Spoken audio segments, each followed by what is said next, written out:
Hello again to another Akakala reaction. My glasses keep falling down, so yay.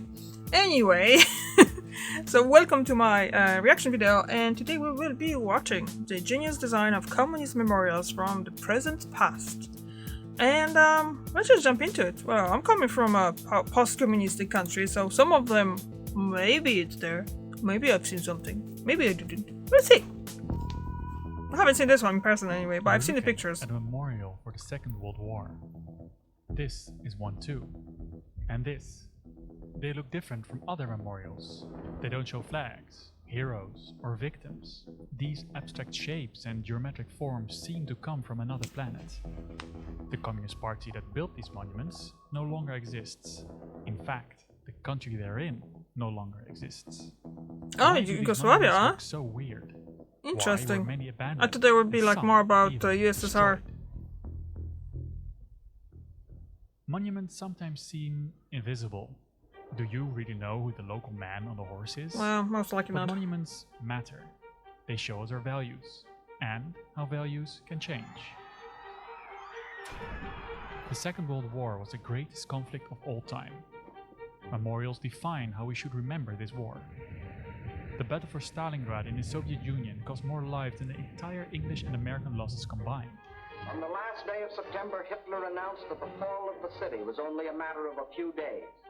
When the memorial park to this battle opened, this was the biggest statue in the world. It's Mother Russia, pointing the way with open mouth and a big sword. It shows the power of the unified size nation. of it.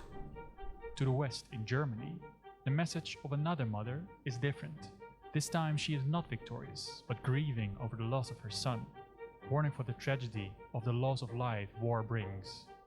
In America, this World War II memorial shows their identity as victors. The atmosphere is uplifting. People take pictures of their home state. But in the former socialist state of Yugoslavia, World War II memorials look completely different. I traveled all across the Western Balkans to show you these amazing structures and tell their story. Never knew about that. Like, I mean, I'm not going to lie. Like, obviously, Poland was Catholic. It is Catholic. Well, it was a communist country, and there's some memorials there too. But because I don't remember being them so kind of like abstract, maybe let's say. Because I'm just trying to remember now actually what kind of memorials for the war do I remember from places where I lived. I mean, I lived in only one place in Poland, so it's not like but places that I've seen in Poland. And I can't come up with anything that would be so abstract. But like he said, like it's different in Russia, it was different in Georgia, Germany, and it's different now in Yugoslavia, depending on who is ruling and who is kind of like in the power of the arts and things like that, isn't it? Because that's important too. It's not like, especially in Catholic, why I keep bringing Catholic into it? Communist countries, nothing was just made just like that. Because there would have to be lots of permissions. What does it mean? What does it mean? There was a censorship on everything back then, under that regime, and nothing was easy to make. Like, so, yeah, let's go back. Those ads were actually really quick.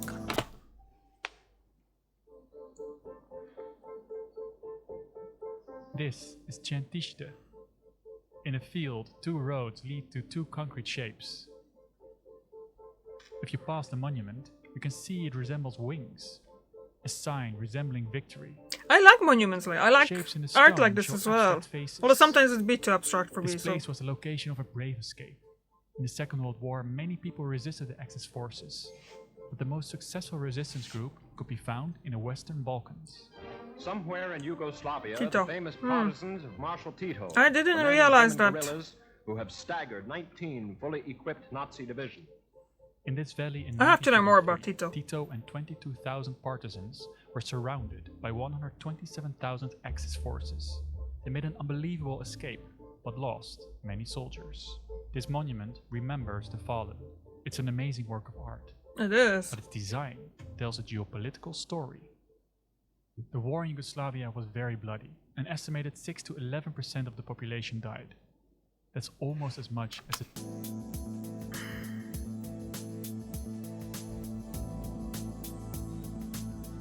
I might be very egoistic right now, but why there isn't Poland in there? Why is there Soviet Union, there's Germany, there's Yugoslavia, there's Japan, there's United States, and there's a world? How come there is no Poland? Poland had like nearly 20% of our population gone from pre-war. So, okay, I'm not going to get into that because... The Soviet Union. So after the war, countless families needed to remember their dead. But the first memorials don't look like the later abstract versions. They are just simple slabs. This is because just after the war it was local communities that made simple memorials. But even the bigger ones built by the state don't look abstract at all. Why is this? The Yugoslav Communist Party looked up to the Soviet Union as a big brother, so they follow the Soviet style of socialist realism, a style idealizing the life of the people. I mean, look at these veins. But they soon find out that Big Brother is also a big bully. They distance themselves from the Soviets. So instead of showing workers that never skip leg day, they take inspiration from Western art forms and develop their own style. You get abstract monuments, organic shapes. These have become known as spomenik in the West, after the Serbo-Croat for monument. But the split with the Soviets is not the only reason why they look so different. Yugoslavia had a problem. World War II in Yugoslavia was not a simple story of partisan winners and German losers. The Yugoslav state was full of different ethnicities and different religions. During the Axis invasion, many clashed in a bloody civil war.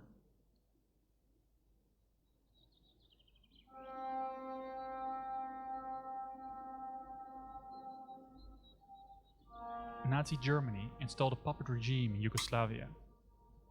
This concrete flower is a monument at Jasenovac, Croatia's Auschwitz. The Croatian fascist Ustaše killed an estimated 83,000 Serbs, Jews and Roma in this death camp, and many more outside.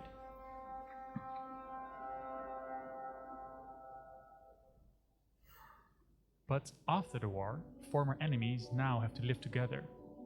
The partisans want to forget this divisive past and look to the future, a revolutionary socialist future where ethnic and religious identities are not important.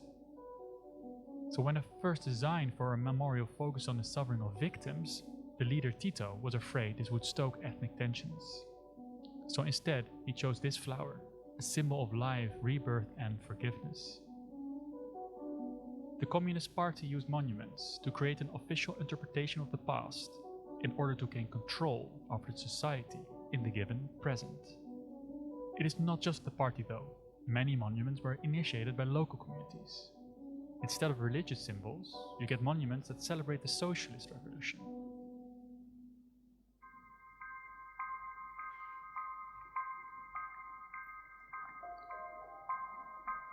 This is the Kosmai monument.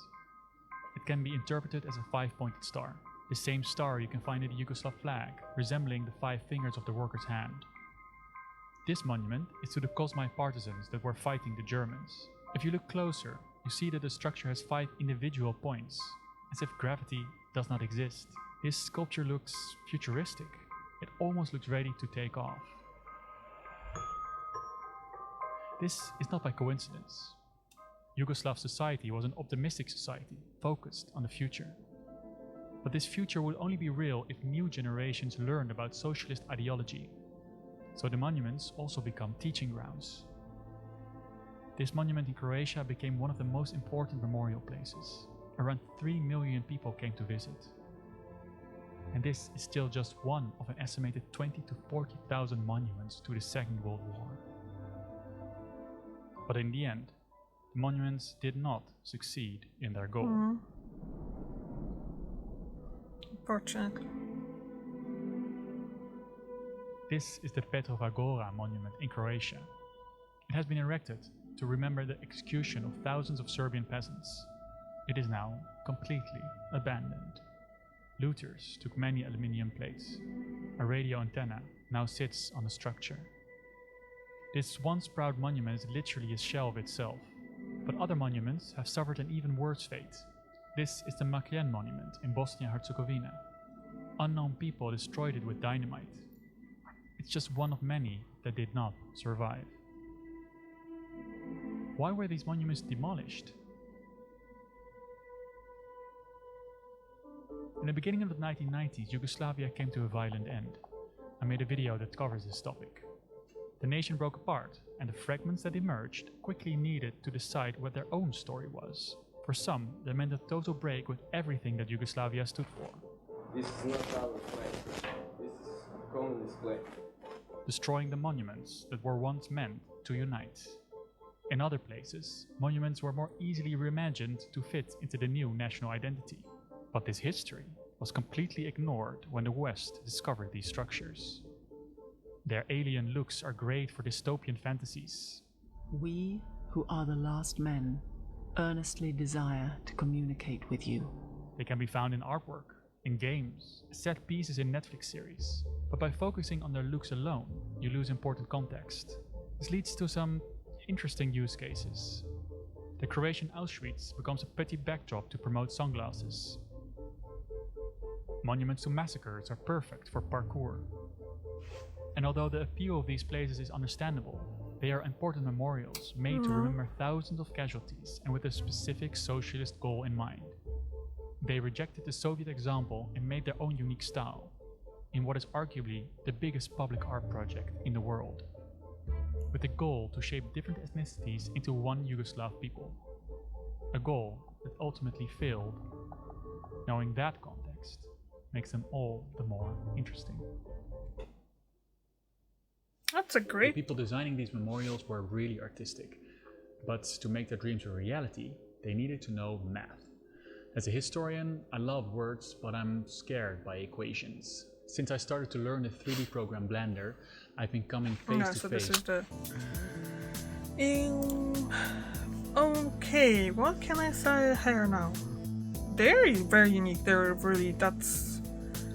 I think I've seen some of them in the thumbnail, so I was really kinda interested how they're gonna look, and I'm not disappointed. They are really awesome. I think I would really love to see some of them. In that one, that was actually a building that was kind of like not demolished, but like ransacked and all that.